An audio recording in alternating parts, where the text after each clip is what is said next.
we have until tomorrow to be able to make that decision, but I would say there is a definite possibility on all those guys. With your backup quarterback position, I know you mentioned this week with Rip, but then next week maybe talking about potentially bringing someone in.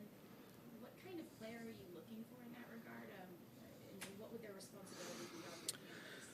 I think in a lot of instances, what Brett Rippon has represented, a guy that has good command, doesn't need a whole lot of reps to be able to have great, understanding of what we're trying to get done, the intent, good communication in the huddle, has the ability to be able to operate the offense at a high level. And it's really important to have a good rapport with Matthew. I mean, he's our guy. It's so important for him to feel comfortable with the atmosphere and the environment. And he and Brett have a great relationship. It's been cool to watch those guys continue to connect over the last few months. But I think you're looking for somebody, Jordan, as you would know, that can compete at a high level. God forbid, we want Matthew to be healthy and ready to go, and hopefully that's not a situation that we have to explore. But if so, you want somebody that can come in and give you a chance to compete and go play to the best of your ability as a team as well. And so feel really good about some of the things Brett's done. There's a lot of things that Brett has done in the absence of what you guys have seen, maybe just from preseason games, and I think he's earned the confidence of his teammates. And so feel confident about his ability to back up Matthew, and we're hoping that our guy stays healthy and we won't have to explore that. I know that the injury situations are different, but did you learn anything from how you handled Van Jefferson's injury in terms of IR last year that kind of goes into your thinking? They're separate injuries. I think what you did learn a lot last year, Sarah, is just the dynamics of, okay, when you have an understanding of different things that can occur, whether it's guys coming off of major injuries and it's a maintenance program or it's a soft tissue, no injury is the same. But I think it's hey, let's make sure that, there's an empathy, but there's also a confidence in those guys that might have to play and getting those guys ready to go. And so it definitely affects the process as it relates to guys that you're just trying to make sure that you maintain their health over the course of a 17-game season and hopefully earning the right to play after that. The soft tissue stuff is always, pretty tricky. Sean, we've talked a lot about the absence of Cooper and how that affects the passing game, but how confident are you in the running game, the offensive line and Cam Akers, and maybe the ability to control a game with your running game? I think you got to go do it, but there's been a lot of confidence that these guys have earned based on what we've done up to this point, and that's all we've really done, and that's been off-season program, training camp. We've had 4 competitive opportunities against other teams. We've had a few preseason games where some guys have gotten reps. We haven't seen anything reflective of the group that we're going to see play collectively on Sunday. But I think the guys have positively pushed one another. What I really have enjoyed, Gary, about this camp is we've been able to compete and push each other more than what it feels like we've done in previous years. And there's a lot of layers to that, but I'm excited to watch these guys go do it. And that's what it's about. I think they've earned the confidence. I think they know what a challenge it's going to be against great opponent, well coached. They've got great players on all 3 sides of the football, and it's going to be a great atmosphere. So I think until we go do it, but I would say I am confident, but until we end up getting there, and those guys know that I'm confident in them, and I believe they've earned the right to be confident and go play with a quieted mind, go shoot your shot, and then we'll see what happens when we kick this thing off on Sunday. From what you've seen, how energized is this rookie class, especially as they get ready for their very first NFL game? What's the message you usually send to those guys every year? I think it's organic, just based on the feel for the team. This team is energizing.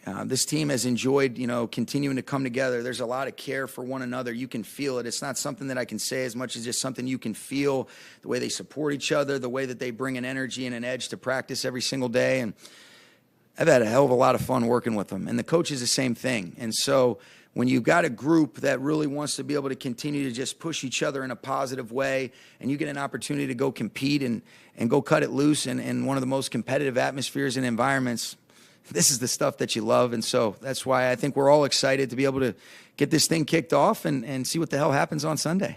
You guys are the second youngest team in the NFL. I'm just curious if there's any way that's shown up to you in a way maybe you didn't expect.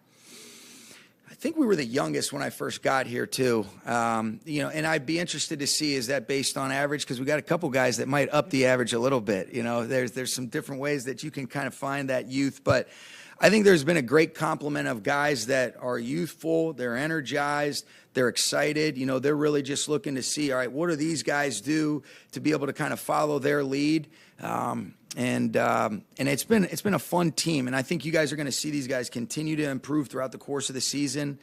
But I've seen just a team that really enjoys coming together. They enjoy competing. Then I've also seen some great veterans that have been here since I was fortunate enough to come here in 2017 that have really brought people with them. I think one of the greatest things you can say about leaders is they elevate situations they're a part of and the people that they're around. You bring people with you, and I think you can see that reflected in the guys that were, voted captain. And I don't think it's exclusive to those 8 guys. I think there's other players that embody that.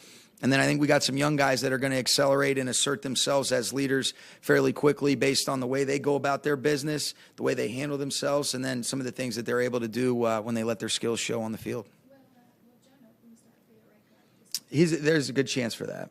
How's he done there? And obviously, rocky off season for him, but it seems like he's sort of started to go in a straight line. I think a lot of the things that he's gone through, Jordan, have made him stronger. I think they've given him a perspective and an appreciation for getting an opportunity to go compete. He's always been such a talented player.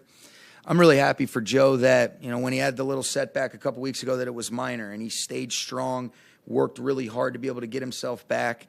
The learning curve has been quick. He's a guy that started at a handful of different positions for us, whether it's left tackle, right tackle. He started at left guard, and so he's an incredibly versatile athlete. He's really smart. And I'm really happy for Joe and want to just see him continue to trust the work that he's put in and just go cut it loose. And, I'm looking forward to watching him play on Sunday. Ask this as well, but between the situations with Logan, for example, with the position changing, the injuries and things like that, and then also with Joe and the position changing and then left tackle to right guard, are there lessons to be learned for you guys as evaluators, as developers? I know every situation is different. Yeah, I think you just said it with the last part of it. Every situation is different. I think when you look at it, you want to be able to find guys that it is important to be able to figure out how does that puzzle best fit together. But I know this, Joe Noteboom's a really good football player, and whether he's playing tackle or guard, and then there might be some situations and scenarios where a guy might play a different position, but you're saying, all right, well, how do we bring that group together, and what does it look like to find our 5 best players, and then how can we really appreciate the continuity and the rapport that needs to be established between those guys? But there has been things in terms of, all right, how do we project guys? What are the traits and characteristics? What is the physical and the mental makeup? How do you really want to be able to play that game? And I think every situation provides learning opportunities. If there's one thing that I think Jordan, in the times that I've been here, if you say, all right, how much have you learned and how much changes based on the way you felt in 2017 to the way you did maybe even a year ago compared to how you are now, you're always trying to learn. And I think if you do it with the right perspective, you're not afraid to admit when there's mistakes that maybe, you could have done a better job with the decision-making process. If that's something that, you're looking at, all right, well, how can we not make those same mistakes twice? How can we continue to get a good grasp of what are the types of people that we're looking for, both mentally and physically, and how does that project to fitting in this locker room with the guys that eventually, will hopefully assert themselves as leaders, not necessarily in their first year, but down the line and be guys that we can count on, but also people that we want to be around. That's scary, huh? That was a pretty firm one right there. With Cooper not playing on Sunday, would Tyler Johnson be an elevation candidate? I don't think that's a direction that we would go right now, but he is a guy that has done a great job. He's a stud, and I really love being around Tyler. Okay. Gary brought donuts. Nice. Did you? What kind of donuts are you having, Gary?